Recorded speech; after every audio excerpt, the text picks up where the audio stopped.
Еве на повторно во Ориент Експрес, за да го затвориме кругот што го отворивме пред 2 недели. Имено пред 2 недели, на ова исто место, мои гости беа 3 дами кои говореа на темата жена. Овој пат, мои гости се 3 мажи кои ќе говорат на истата тема. Уметник, лекар и фризер. Жената погледната низ окото на мажот од незиниот духовен, биолошки и естетски аспект. Изминатата емисија ја завршивме со здравица за еднаквоста на половите. Беа изведени 2 заклучока. Едниот заклучок беше врзан со андрогениот момент. Спој хармоничен помеѓу мажот и жената во кој се губат родовите и половите. А другиот заклучок беше дека сепак во заедницата е потребен лидер, но не оној што е посилен и поагресивен, туку оној што е помудар и поумен, само за доброто на заедницата. Да не должам да ги представам гостите: професор Владимир Георгиевски, уметник, сликар, доктор Васил Јовковски, гинеколог, и Сретен Костич, фризер. Морам да го изразам своето воодушевување и почитување, затоа што прифативте, безрезервно прифативте да дојдете, да бидете гости во оваа емисија и да зборувате на темата жена. Изминатата емисија со дамите ја започнав со една изрека, која е многу позната и сега еве повторно ќе започнам оваа емисија со истата изрека, за да го чуеме вашето мислење. Велат, стреите плачат кога ќе се роди женско дете. Дали тоа се уште важи на овие простори или е тоа некое минато време од ваша страна погледнато, професоре? Не, јас мислам дека таа изрека припаѓа на, барем според моје мислење, припаѓа од секој пат на минатото, на нешто што е мощно приземно. Во областа на сликарската уметност, раѓањето на човекот воопшто, било да е маж или жена, е вистински настан. Тој е настан кој е еднаков на раѓањето на уметничкото дело. Според тоа, кога сликарската уметност ќе се загледа во жената и ќе се загледа во сите неизини катови, не само однадвор, туку и однатре, таа е на пат да го дофати совршенството. Тука апсолутно јас немам никакви дилеми и за тоа постојат безброј примери за кои се надевам дека во текот на разговорот јас и ќе покажам некој од нив. Според тоа, раѓањето на жената или, според моје мислење, како што реков, или на мажот, воопшто на човекот е вистински настан, вистинска радост. Докторе, сакам да ве прашам од биолошки аспект. Дали познавањето на хемијата, на внатрешната хемија на жената, незините ограничувања, незиниот репродуктивен момент, PMS-от, дали сето тоа може да помогне за жената подобро да се разбере? Сигурно познавањето на жената ја олеснува комуникацијата со неа. Значи, знаејќи ги незините биолошки процеси, кои воопшто не е тешко да се научат, познавајќи ги промените кои што се сврзани со влијанието на хормоните што се јавуваат и ја детерминираат поминувањето од една доба во друга, значи од детство во јувенилност, од јувенилност во адолесценција, па во поголемата возраст, на репродуктивната фаза, сигурно дека ја олеснува таа комуникација. Меѓутоа не треба да се биде ни филозоф, ни доктор, не треба да се биде за се разбере жената. И покрај тоа што и најумните луѓе ќе кажат дека жената се осознави и се учи цел живот. Ако дозволите, јас ќе се вратам на ова што прашавте професорот за таа изрека дека и стреите плачат кога ќе се роди женско. Мислам дека ова изрека делува многу драматично и припаѓа на минатото. И мислам дека е прилично дискриминаторска. Пред се, раѓањето на женското дете значи раѓање на објектот што повторно ќе роди. Значи, тоа е обновување на природата, обновување на животот. Се јас не треба да ја кажувам и да ве убедам за моето чувство секојдневно, кога имам привилегија да присуствувам на раѓање на животот, дека апсолутно мајчинството што тој момент експлодира, не прави апсолутно никаква разлика негативна во однос дали е тоа женско или е машко. И мислам дека Дали е тоа моќта на жената, незиниот момент на репродуктивноста, да го создаде, да го извади тоа дете? Дали е тоа моќ или е тоа само благослов? тоа е супериорноста на жената и биолошки и антрополошки. И мислам дека жената навистина многу повеќе може да се адаптира на сите промени што ја следат од бременоста, раѓањето и тоа што следува веднаш после тоа, односно мајчинството. Јас би рекол дека е тоа нејзина божествена мисија. Баш така. Како го започнавме разговоров, не знам каде ќе стигне. Сепак се наоѓаме на Балканот.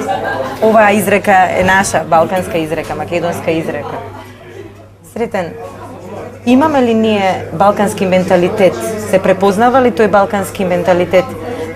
Како тој влијае врз жената на Балканот, еве во Македонија? Би рекол едноставно или како пример би кажал, само значи да не филозофирам многу, за да ме разберат многу. Едноставно. Би сакал вака да кажем дека проблемот кај нас, зборам се за машките во однос на жената, не може да разберат и со тоа со ова што ќе го кажам би требало многу работи да сватат и да им е се јасно дека на пример бракот, нели маж и жена, и секај нас како владе. Жената мисли дека е во друга положба, односно пониска од мажот. Мажот е нели битниот и главен. И они тоа си го сваќаат како робовладетелство, односно робови, и жената е роб на мажот и нема тука многу расправи. Тоа е Балканот, зборам Балкан, не само Македонија, цел Балкан. Така да еднаш влегов во расправија со едни мои блиски луѓе, многу, и му викам на другарот, викам, значи, твојата жена е само жена, сопруга твоја, али тоа не значи дека е твое власништво, односно твоја собственост и дека она ти е роб.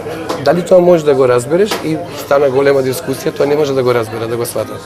Значи, жената не е сега роб на мажот на Балканот и дека тоа е само моја сопруга, така? Тоа е заедница и толку, треба да се рамноправни. Да. И жените тоа не го разбират, за жал. И Сами се цензурираат. Самите се, да. Да, јас би рекла повеќе, јас не сакам генерализирање, еве мажот е ваков и жената е таква, бидејќи и нема такво генерализирање, затоа што сите ние сме различни и слични по многу работи. Меѓутоа ти имаш живеено надвор. Да, надвор доста време. И ако направиш споредба, Може ли с примери да кажем се? Мене ми се случува со мојата професија да дојдат, значи, и девојки, и жени, во сите возрасти, да дојдат и едноставно кога ќе влезе, гледам дека тој тип на жена е за куса коса, до тука должина, а не дека треба да е долг. Можам да ви кажам 80% во Македонија, во Скопје, не смеам, мажот ми сака долга коса. Тоа било, значи, знак на грациозност, на женственост, дека косата била. Не смеам кратка, затоа што мажот ми не сака. И не смеа тоа да го прави. Значи, тука е балканско, типично, да, за жал. Не 100% гледам, значи, дека се менува, во последните години се менува, почнува некој баланс да се борат за своите права, да се менува, дали е тоа со едукацијата, со излагањето надвор, со дали се нови генерации, постепено се менува, но многу споро. За жал во 21 век. дали ги делиме ние се уште работите на машки и на женски работи на Балканот? Дали постојат исклучиво машки работи, исклучиво женски работи? Или таа разлика веќе почнува да се намалува? На почетокот рековме дека во однос на поговоркава и не постои некоја вистина, меѓутоа, ако видам еден просечен маж како живее на овие простори, гледам дека него му е одземен приматот во однос на тоа да биде физички силен, да ора, да копа, да прави некои работи кои се само својствени на мажот, туку прераснува во нешто сосема поинакво, поблиско физички до жената. Дали постои еве некоја друга разлика по однос на машките и женските работи? Па, што се однесува, колку јас можам овде да ги обсервирам состојбите и ситуациите, би рекол дека ние живееме едно футуристичко време. Едно време кое ја подразбира брзината како основен знак на постоењето. И во тој контекст, мислам дека и жената и мажот се поприлично, барем јас така ги доживам, несигурни во собственото постоење, превземајќи едниот од другиот одредени, ајде да кажам, не особини, меѓутоа одредени Мажот пружа веш, а жената не знам ја поправа колата. Да, така, баш така. Тоа е резултат на едно, навистина, на еден футуризам кој практично ние секојдневно го живееме. Меѓутоа, јас пак ќе се вратам во областа на уметностите, каде што чинам дека совршенството е поприлично присатно. Кога ќе се роди, нели рековте, женско дете и стреите плачат, така? Тоа е поговорката тука кај нас. Сега, како јас тоа да го објаснам во контекстот на раѓањето на Дона Марија, грофицата од Алба, кога се родила таа и кога го сретнала Франциско Гоја. И кога Гоја ќе дојде таа во неговиот ателје, и кога тој ќе ја наслика голата и облечената маха, кои денеска стојат во Прадо и представуваат вистинско чудо, не само од еротска димензија, бидејќи едната слика е акт, другата е облечена. Меѓутоа, вистинско чудо од емоции. Гоја се реализирал низ грофицата од Алба. Тоа е фантастично. Денеска, вие кога стоите во Прадо, пред тие две слики, вие сваќате дека само таа жена можела да биде инспирација на некој начин за уметникот. На Гоја да му ги отвори просторите и тој да реализира навистина една божествена неизина димензија. Според тоа, уметностите умеат да направат дистанца од времето што најнепосредно го живеат. Да, умеат да ја направат таа дистанца и во себе, секој од творците во себе да изгради систем на сериозни и величинствени знаци, каде што жената навистина ќе биде божица. Почнувајќи од она Вилендорска Венера, стара над 20.000 години, па се до до Менли Монро, ке Но, речем. професоре, тоа е многу убаво се, само во уметноста и во вашата бранша, во секојдневниот живот малку Не е така, не е така, за жал не е така. Овој начин на гледање. Еве во контекст на уметноста, од каде толку голема инспирација жената кај уметниците, особено да се слика гола и особено во времиња кога таа била од второстепено значење во општеството. Сигурно, кога Гоја живее и инквизицијата во Шпанија, така да тоа е ставено Може би возбудата е токму во... Да, а меѓутоа да се открадне не само од секојдневниот живот, туку да се открадне и од себе самиот во еден одреден миг кој ќе представува вистинска вредност за сопственото, вечност за сопственото постоење како сликар, Гоја тоа ќе го направи. И еве еден друг пример, да речеме, кога Едгар Ален По ќе го испее својот надалеку познат Гавран, таа Лаура која на крај ќе го праша Гавранот дали ќе ја видам некаде, таа вистински постоела и не писмата кога ќе се отворат до Лаура, ова што Едгар Ален По ги пишува, навистина тоа не се писма упатени кон жена, тоа се писма упатени кон божество. И оттаму, нели, тоа е само животот му дал сериозна, вистинска состојба што тој ја трансформирал и ја претворил во една ингениозна поезија, Гавран. Може ли ја да прашам нешто сега? Сега во моментов се сетив. Значи не генерално. Знаеме сите дека сите војни се воделе поради жени и царства паѓале поради жени, и ако е жената битна и сето тоа се случувало, зошто во 21 век, јас се прашувам, да биде почината или да не е рамноправна со мажот? А и денеска истото тоа се прави. Така? Нели е тоа абсурд некој? Епат моите гостинки рече во изминатата емисија дека има мажи кои ги сакаат жените и со многу голем пиетет зборуваат за жените и рече, ќе ја цитирам, ќе ја парафразирам, меѓутоа мажите кога зборуваат за жените, зборуваат воопштено, не бираат конкретно, вие добро избравте уметничко дело, меѓутоа кога говорат за личност, не ја избираат конкретно таа личност и не ја воздигнуваат, туку велат, да, жените ние ги сакаме, ги почитуваме. Може би е тој момент, стравот, не знам, тоа е моето размислување, дека ако се посочи одредена личност, дека со тоа ќе се покаже слабост? Не, зошто? Не, јас те би рекол така, Сергеј Есенин ја сакаше својата Исидора Данкан, нели, и отиде со Рейзе во Њујорк и таму напише прекрасни стихови, нели, веројатно си ја понеси и на оној свет после кога кога замина. За жал сите вистински љубови завршуваат тажно. Докторе, вие сте и татко на две ќерки, имате исклучителна сопруга и вашата професија е жената. Како изгледа да сте константно обкружен со жени? Дали тоа што вие имате две ќерки помага да ја разберете жената од еден друг аспект? Сигурно, јас веќе спомнав дека познавањето на жената ја олеснува комуникацијата. Да се биде во исто време професионално во функција да се помага на жената, значи од тој аспект, и да се биде во исто време и татко на женски деца, односно релацијата татко-ќерка и се разбира сопруга, го олеснува приодот кон основните проблеми што секој од нас треба да ги открива.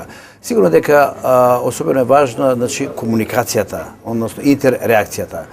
За среќа, сега јас ќе кажам за Бене, јас имам ќерки кои што во нашето семејство, значи, се зборува отворено за сите проблеми и никогаш не сум го нагласувал моментот да дознам јас и мојата супруга све за сфери од нивниот интимен живот. Но секогаш сме стварале атмосфера да кога ќе осетат моментот дека постои проблем или прашање да се разговара на таа тема, сме биле, значи, спремни и тука немало некои ограничувања. Да се биде, значи, професионално поврзан со жената, значи дека на некој начин некои професии имаат предност да ја запознаат жената повеќе. Тоа е секако лекарите, посебно гинеколозите, психолозите, психијатрите, уметниците, нормално, Фризерите, стилистите кои што се во еден постојан контакт со жените. Во однос на тоа дека жената на односно вие прашавте дали постоја се уште разлики машки и женски работи. Јас не верувам многу во пренагласени аргументи за разликите меѓу машкоста и женскоста. Знаете, женско се раѓа, ама жена се создава. Така исто, значи, додека едното е биолошки феномен, другото е културолошки или социолошки феномен. Значи, да се биде женствена, да се создаде жена и да се создаде машкост, тоа е повеќе еден културолошки феномен. Така да тука играат влијание многу индивидуални особини. Нема некои стереотипи. Само спомнав сретен околу тоа местото на жената на балконот во 21 век. Емансипација сигурно дека е очигледна. Јас ќе спомнам дека се уште постојат средини кај нас, во нашата средина, во нашата земја, во нашите села, каде што жените се уште се лишат со дел од својот идентитет. Ние знаеме дека во селата се уште постои навика жените да ги осуват со имињата на мажите, нели? Петрејца, Станкојца, Василица, така. Од друга страна, еден многу банален пример, жените се уште, кога решаваат да се мажат, се откажуваат од своето, воглавно се откажуваат од своето презиме, го прифаќаат презимето на сопругот.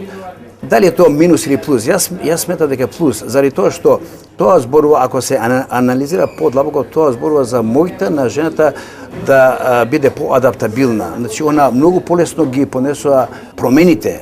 Кај неа не постои фрустрација и тоа не е тотална промена на идентитет, тука тоа е една традиционална, значи, нишка која што само ја спроведа. Тоа го докажува и во моментот кога се спрема да зачне, во моментот кога е бремена. Тие промени што ги доживува жената во својот организам и во својата личност и психа се, мислам, многу понагласени него што би можел мажот, кој што во основа е понеадаптабилен, по-крут, А не ли медицински докажано дека жената е по... И потенцирана желба да е лидер, водич. Да, јас мислам дека ова што докторот го подлече да се биде жена, дека е тоа културолошки проблем, нели? Јас мислам дека Тоа е она убавина која однатре ќе мора да се согради, да се направи, да се воздигне, нели?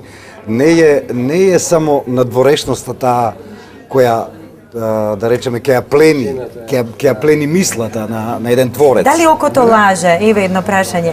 Дали тоа што го гледаме надвор е во хармонија со тоа што го гледаме внатре кај жената? Не. Па не, јас мислам дека најчесто не е, Да. Дефинитивно не. Има уште едно прашање за вас Да? од уметноста. Ваши теми во вашите слики се е распетието. Да, најчесто. Најчесто. Добро, распетието на Исус. Како вие како уметник можете да го објасните, да го опишете еве со зборови распетието на жената? Па веројатно на онтолошки план мислам дека нема разлика во драмата помеѓу мажот и жената. Мислам дека кога станува збор за жената како личност, се разбира, бидејќи Христос е личност, нели? Според тоа и жената кога е личност, а то практично значи дека доаѓа од царството на духот, тогаш и нејзиното распетие е неверојатно драматично. Неверојатно драматично. Да се сетам, во овој миг се сеќавам на распетието на Јованка Орлеанка, нели? Исто страшна работа, неверојатно. Идентичност. Нели? Неверојатна работа. Се разбира, ја нема таа сакрална и света и метафизичка димензија каква што Христос носи со себе, но што се однесува до распнувањето, она внатре и она надвор, мислам дека драмата е потполно иста, апсолутно. Бидејќи јас на крајот на криштата и кога говорев пред малку за Гоја и грофицата од Алба, говорев за две личности. И грофицата беше личност, но и Гоја беше личност. Според тоа средбата на тие две личности успеа да создаде едно такво совршено дело, нели? Убавината однатре. Како денеска да воспоставиме или кои тоа вредности, кој систем на вредности да го воспоставиме, бидејќи оној стариот го срушив, не? Мислиме дека тој веќе не е актуелен, нели? Кој е сега новиот систем на вредности според кој жената ќе ја покаже или ќе ја покрене и убавината однатре, исто како и мажот, впрочем, нели? Ние сме сведоци денеска дека еве барем во мојата професија многу убави жени, така, надворешно збориме. И само толку. Да. Натре празно, за жал. Многу примери има така. Се препознаваат ли вистинските убавици? Се препознаваат, да. Имам примери милион каде што сега многу е лошо или грдо да кажам неубава жена. Тука еве вака да кажам не преубава жена. Со 2-3 Малку минути убава жена. малку убава или обична жена да кажеме. За 5 минути разговор мене толку ме плени да ја сакам и 2 часа со низ да разговарам и тогаш ги откриваш тие убавини и мене таа жена ми е преубава. Значи не е физикусот никаков веќе не игра улога физик, да. Натрешната е многу битна, да. Умната жена, дали е тоа фрустрација, мака, предизвик? Умната жена. Не, јас мислам дека А како тоа е дарба. Тоа е дарба. Тоа е дарба, навистина. Умната жена е привилегија од која мажите често се откажуваат. И се плашат. Плашат. Добро, Дефинитивно. се јас ке спомнам вака, кога рековте умната жена, мене ми асоцираше на една многу јака женска личност од 90-тите години на минатиот век, Маргарет Тачер. Значи, незината цврстина и незината решителност, да кажем, и како личност, и како премиер, како лидер, се невообичаени. И мажот повеќе ги детерминира како ненормални или несвојствени, како исклучок. Значи, тоа е она што кажам дека мажите таа привилегија не ја прифаќаат баш така со благослов, заради тоа што се уште сметаат, се уште мажите за себе сметаат дека во доменот на организирањето на неприродните, не биолошките процеси, они се доминанти. Спомнавте Пенска војна, спомнавте војни, царства, лидерства, политиката е полна со машки изуми, со машки креации. Па ако сакате дури, сега е позитивното, кога сме кај уметноста, музеите се преполни со женски акти, со со голи жени и да речеме само околу 5% од опусот сликарски се го офаќаат како авторки, додека 95% или 90% се објекта. Сега, тоа е заради тоа што представува една стварно врвна инспирација. Секако, а меѓутоа, тоа што во сликарската уметност значи актот, најчесто го дефинираат како филозофија на сликарството, но тоа е друга приказка. Тоа не е она голотија што, она гола жена што ние ја сретнуваме во нашиве медиуми. Од ова што го сретнуваме овде кај нас, мислам дека е деградација, дека не е уметност. Да, тоа е дури не е ни одраз на вистинската состојба. Мислам дека тоа е роба, се е смислено како роба и се продава во овој миг, нели? Се има своја цена, да. дури и жената. И мене ме чуди каде се овие нашиве женски здруженија овде кои постојат, да малку да го дигнат тој глас. Иначе, јас не можам да сватам Изминатото време познава такви здруженија и познава... Ама и сега постојат, нели? А се жени ли? Дали ова се случува со транзицијата? Морам Стало нешто се само намигнува оваа тема, да? Да се надоврзам на докторот од преска, сакам значи за политиката да не заборавам. Моje мислење е дека се ова што говореа, нели, денеска што го говориме, дека кога жената би била поактуелна во политиката, значи жени политичарки, многу повеќе да има од мажите, мислам дека комплетната ситуација во светот би била сосема друго, затоа што жената размислува на многу поинаков начин и дека се многу поспособни и миролюбиви, и толерантни, и да не набројувам се. И ова е апел до жените, значи да се борат и да влезат малце повеќе во политиката за да се смени севкупниот систем и размислување. И мислам дека многу подобро би било и ќе биде и во нашава држава и на сите простори која жени би биле политичари. Ама нека се борат, треба да се борат, нели? Мислам дека мажот ги крои правилата на Балканот, како што рече на почетокот, меѓутоа тоа Да, за сега тоа стои, да. Нели викат Затоа позади што- секој успешен маж стои успешна жена, така? Па жената тука нека работи малце повеќе. Значи ја ги поддржувам жените и ги бодрам сега за Тоа се наметнати сознанија и факти заради тоа што биолошки се гледа веќе, значи со емансипацијата на жената се гледа дека тие се компетитивни. Да кажеме, во последните 30 во околу таа разлика меѓу машка и женска работа. Во последните 30 години вие ќе видите дека во медицината, во една тешка и одговорна професија, речиси 70 до 80% се жени. Тоа е слично во образованието и судството, каде што можеби повеќе од 50% се жени. И покрај тоа што сепак постојат и области каде што е несвојствено, да кажеме, вие не можете уште да видите жена зидар, нели, градежник, или да видите маж во детска градинка. Тоа се веројатно прифатливи кај нас не може, и бенигни, Да. и бенигни Во светот има. варијации. Меѓутоа, со емансипацијата се покажува дека навистина жените веќе се, мислам, банално е да се каже равноправни, меѓутоа се одлепуваат од таа долговековна дискриминација. Замислете, јас прочитав факт дека во Швајцарија се до 1970 година жените немале право на глас. До 19 век жените немале право на наследство. Значи, тоа е све креација на мажите. Тоа не си го смисле сами за себе жените. Значи, желбата да се доминира, да се наметнат правила на игра, значи, се покажа во животот дека тие веќе се помалку важат.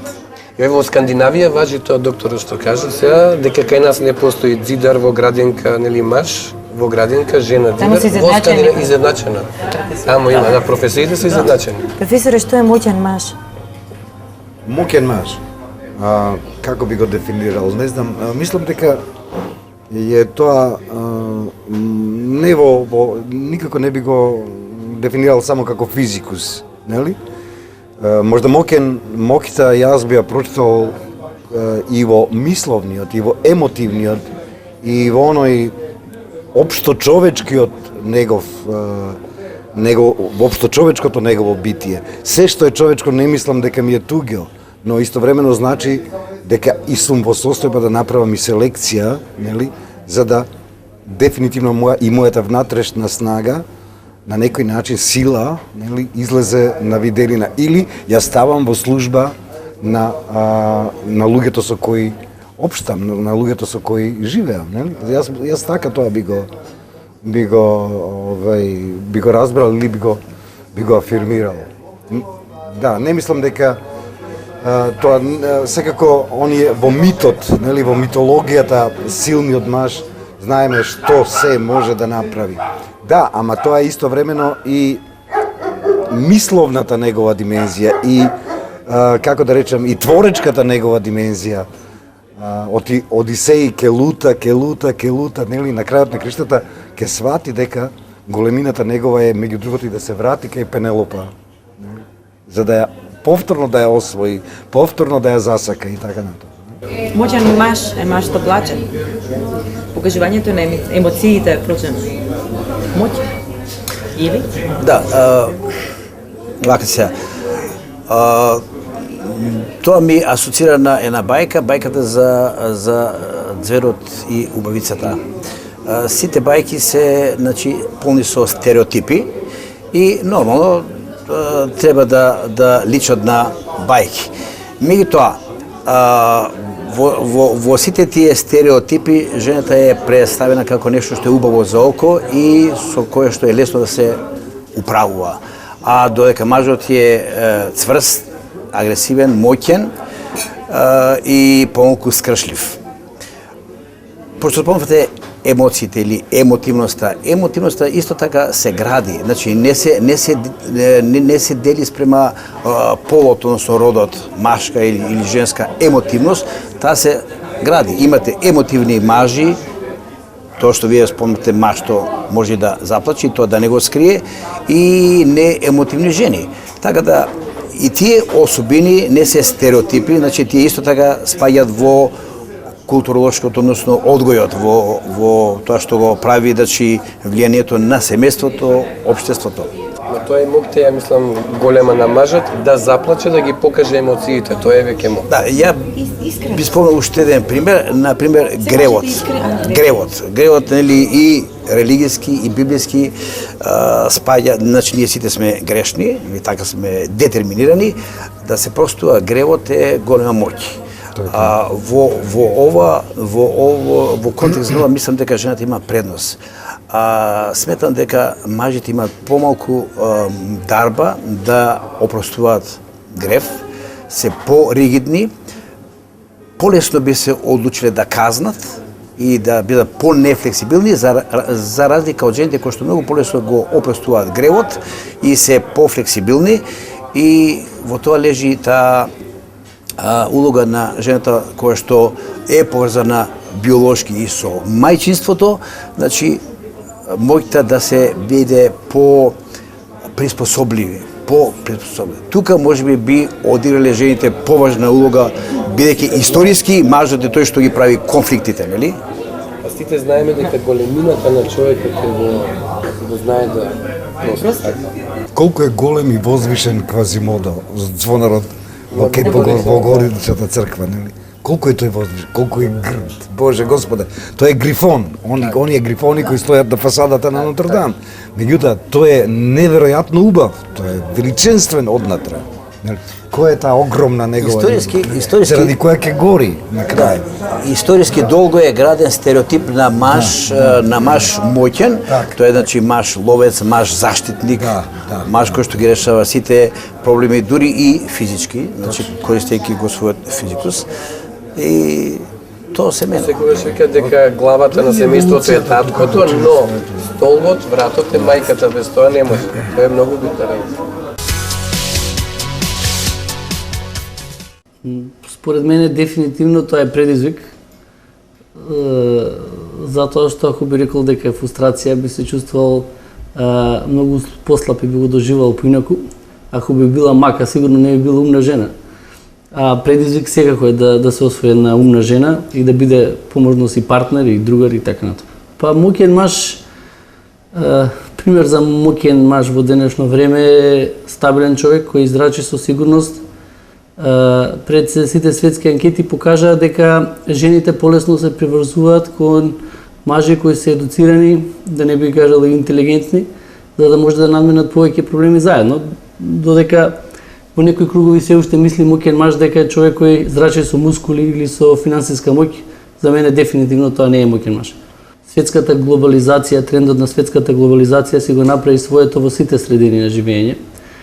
Ние припаѓаме на тој тренд и се стремиме да се доближиме до европските текови, но сепак мора да потенцираме дека начинот на живење, некои обичаи, културата во некои делови се уште присутни, кои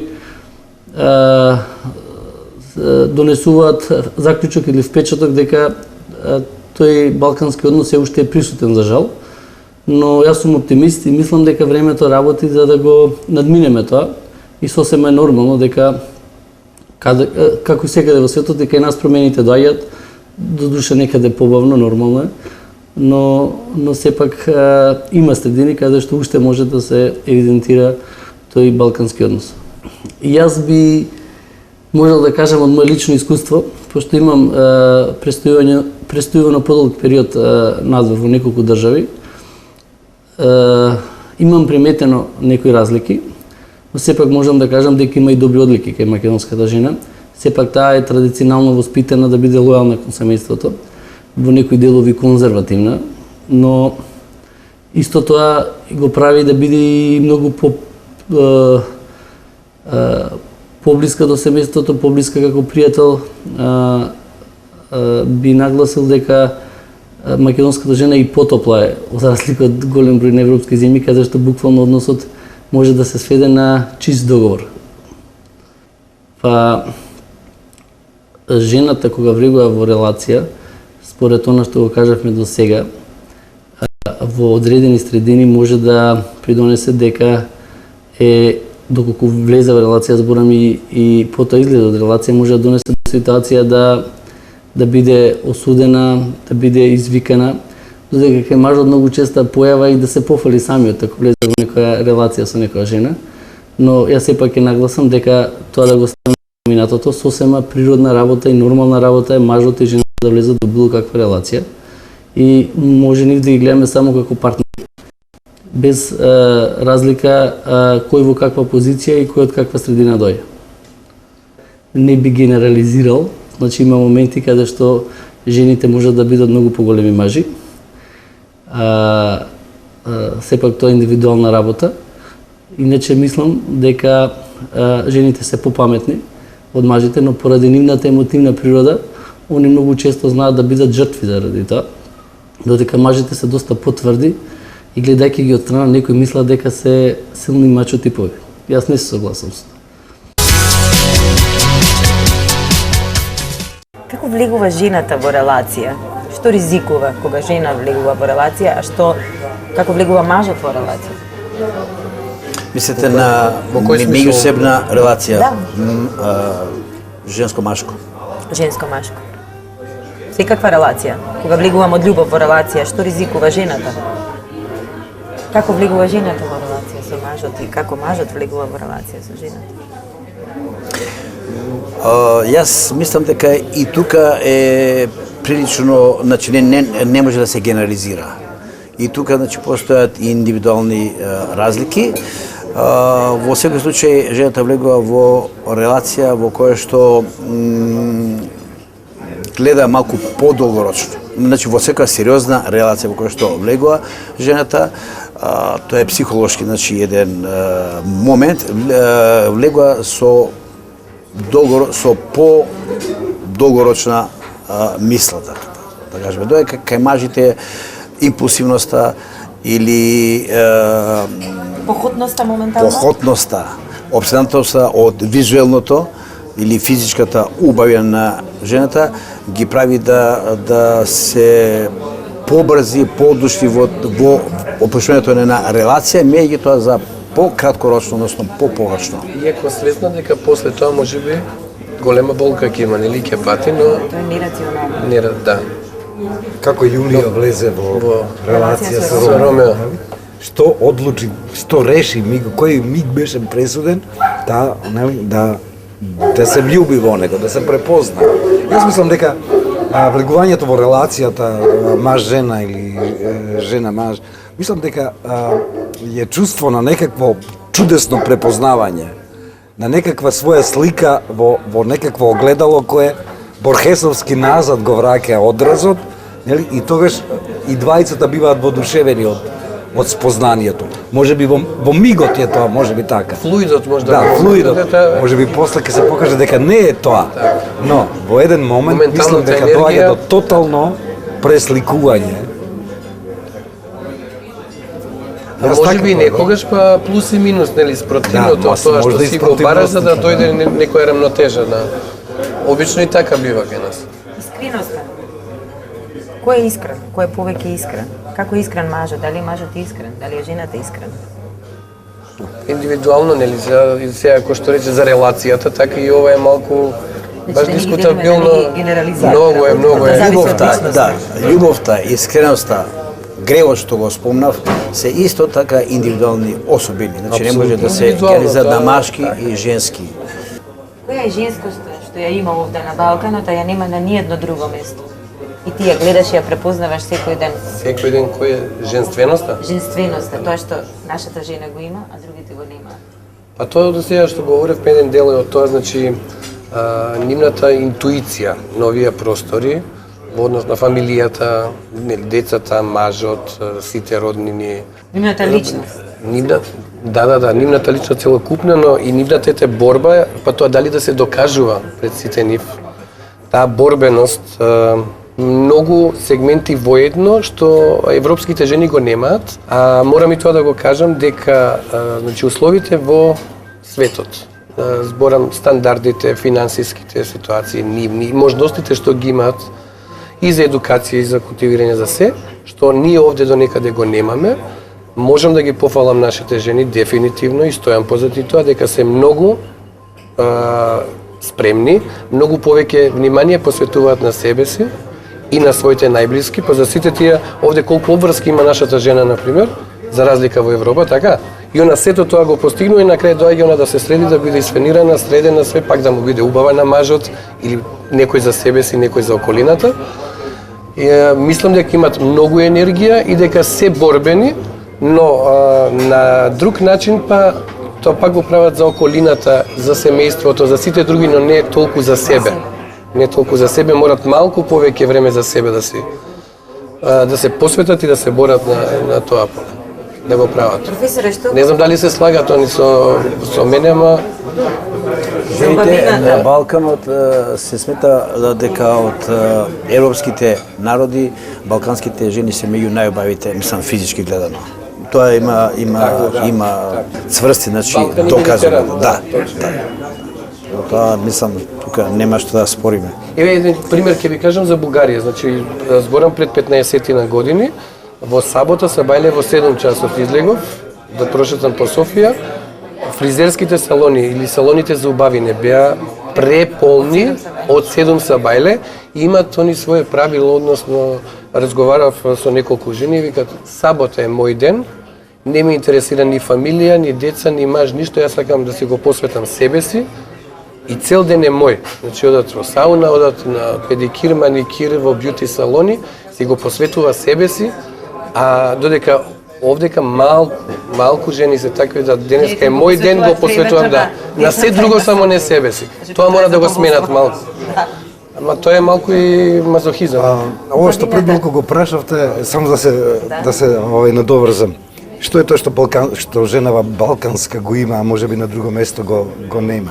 Ако човек малку ги проанализира нашиве песни, народни, изворните народни песни, во кои жената е навистина опеана од сите можни агли на доживување, мислам дека многу особини ќе се најдат кои на некои други меридијани ги нема, почнувајќи од верноста, искреноста, од огромната љубов кон семејството, кон саканиот свој. Тоа нешто исконско се уште постои кај балканската жена, што и таа борбеност, и таа сила неизина што сето тоа.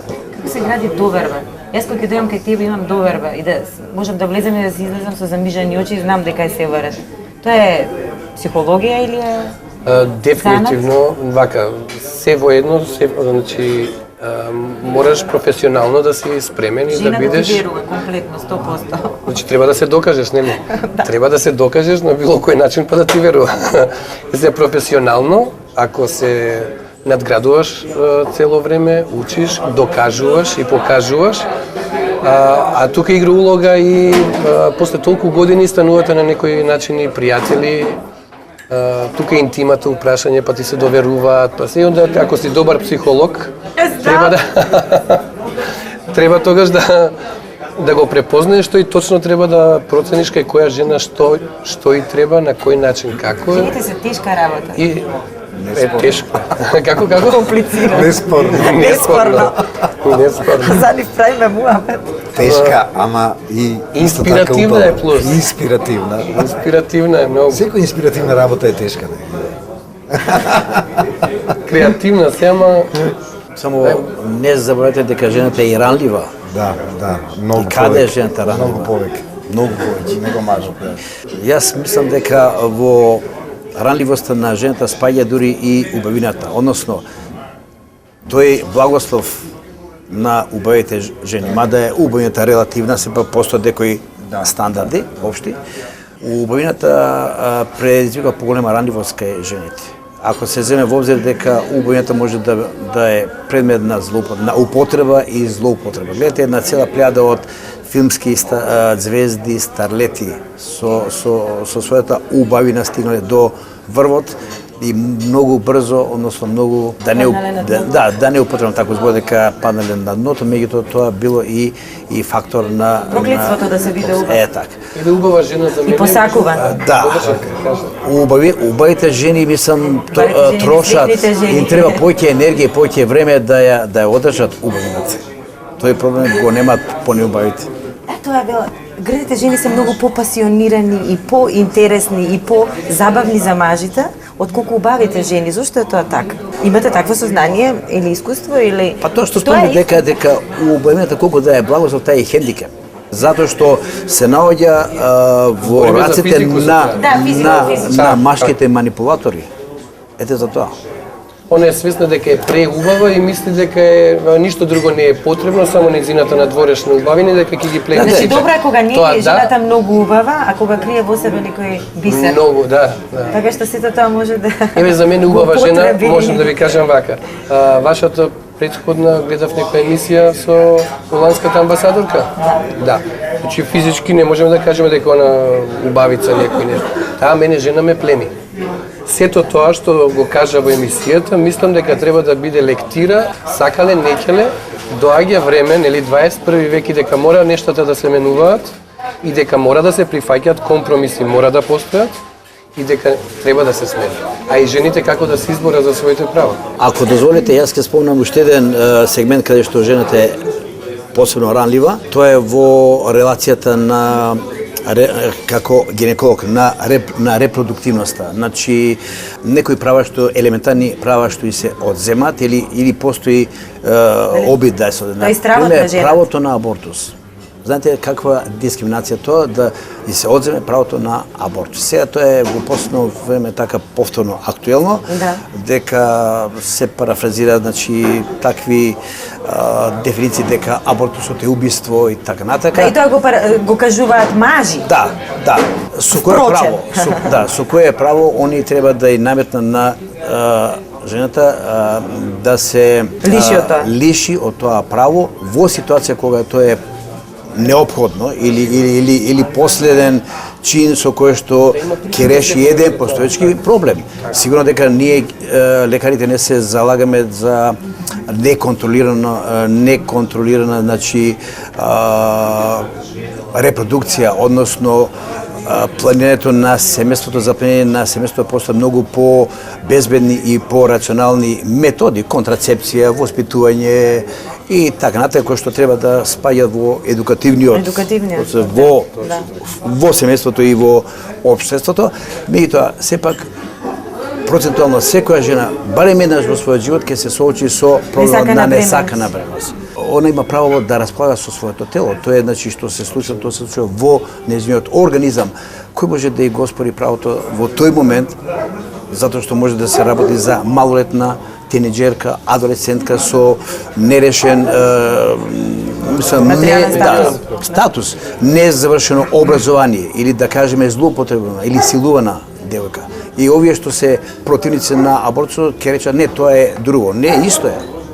Исто е. Правото на абортус е право на абортус, јако представува една метода што носи и одреден ризик. Меѓутоа, ризик носи и бременост, особено кога е таа несакана, кога е во услови кога жената, посебно девојката, нема ни психолошка, ни биолошка зрелост, нити социјална зрелост да го износи, да го износи тој плод, да го роди и да го порасне.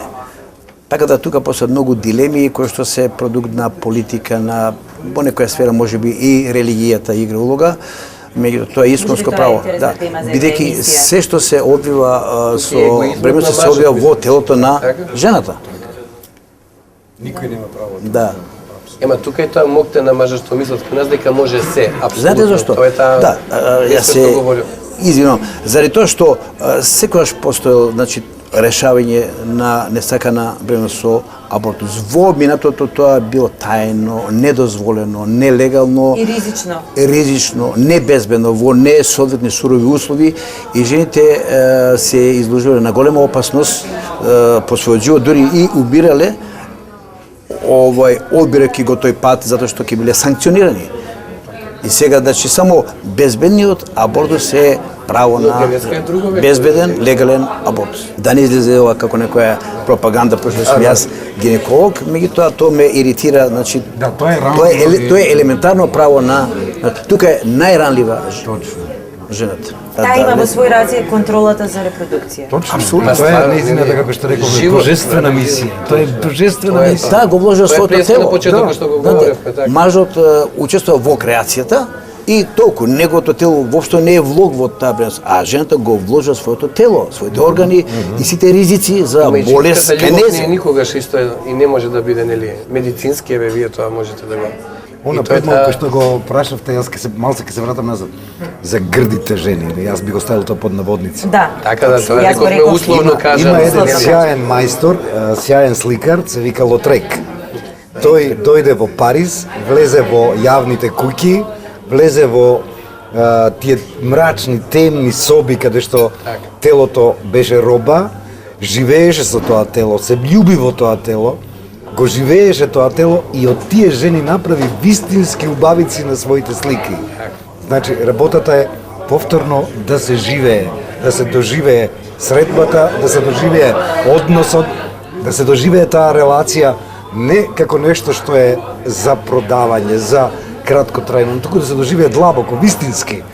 И тогаш нема грдо, нема грд човек. Со каква здравица да ја завршиме емисијата? Јас овој пат нема да кажам здравица, ќе оставам вие да ја смислите здравицата. Јас ќе кажам за убавината. За убавината. И се е кажано, може така. Она И за умот. Да, однатре и она однадвор. Јас ќе кажам дека женската убавина спрема мене е најубавата креација на природата. А ја вака може да кажам за жените. Ајде, за жените, за сите жени на светот. Ето така биде така. Не го исклучувате алармот за жената.